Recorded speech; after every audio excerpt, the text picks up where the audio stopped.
Dark സൈക്കോളജിയുടെ പുതിയ അധ്യായത്തിൽ നമുക്ക് പഠിക്കാനുള്ളത് മാനിപ്പുലേഷനും ഇൻഫ്ലുവൻസും തമ്മിലുള്ള വ്യത്യാസത്തെക്കുറിച്ചാണ്. നമ്മുടെ മുമ്പിലേക്ക് ഒരാൾ ഒരു കാര്യം പറയുമ്പം ഒരുപക്ഷെ അവർ നിങ്ങൾക്കൊരു സ്വാധീന ശക്തിയായിരിക്കാം, അല്ലെങ്കിൽ നിങ്ങളെ നിർബന്ധിച്ചുകൊണ്ട് ഇങ്ങനെ ചെയ്യിപ്പിക്കാൻ പ്രേരിപ്പിക്കുന്ന ഒരു സാഹചര്യം ഉണ്ടായിരിക്കാം. നിങ്ങൾ ആ ട്രാപ്പിൽ വീണിട്ട് അതങ്ങനെ നിർബന്ധിച്ച് ചെയ്യും. അവസാനം നിങ്ങൾ എന്തെങ്കിലും കെണിയിൽ പെടുമ്പോഴാണ് അറിയുക, ആ വാക്കൊന്ന് കേൾക്കണ്ടായിരുന്നു. ഇവിടെയാണ് നമ്മൾ ഇൻഫ്ലുവൻസും മാനിപ്പുലേഷനും നമ്മളെ വ്യത്യാസം നമ്മൾ മനസ്സിലാക്കേണ്ടത്.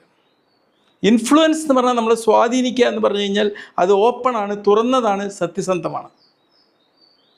മാനിപ്പുലേഷൻ എന്ന് പറഞ്ഞു കഴിഞ്ഞാൽ അതൊരു ഹിഡൻ ആണ്, മറഞ്ഞതാണ്, അത് നമ്മെ സമ്മർദ്ദത്തിലാക്കുന്നതാണ്. ഇൻഫ്ലുവൻസ് നമ്മുടെ തിരഞ്ഞെടുപ്പാണ്, മാനിപ്പുലേഷൻ അത് നമ്മൾ നിർബന്ധമായിട്ടും സമ്മർദ്ദത്തിലാക്കി ചെയ്യിക്കുന്ന കാര്യമാണ്. ഇന്ന് നിങ്ങൾ ചെയ്യേണ്ടതെന്ന് വെച്ച് കഴിഞ്ഞാൽ, നിങ്ങളുടെ ജീവിതത്തിലുണ്ടായിട്ടുള്ള 2 സംഭവങ്ങൾ എഴുതി വെക്കുക.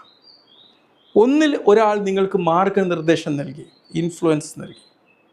മറ്റൊന്നിൽ ഒരാൾ നിങ്ങളെ സമ്മർദ്ദപ്പെടുത്തി നിങ്ങളുടെ അടുത്ത് നിന്ന് പണം വാങ്ങിയോ അല്ല എന്തെങ്കിലും സമ്മർദ്ദത്തിലെത്തി ചെയ്യിപ്പിച്ചു.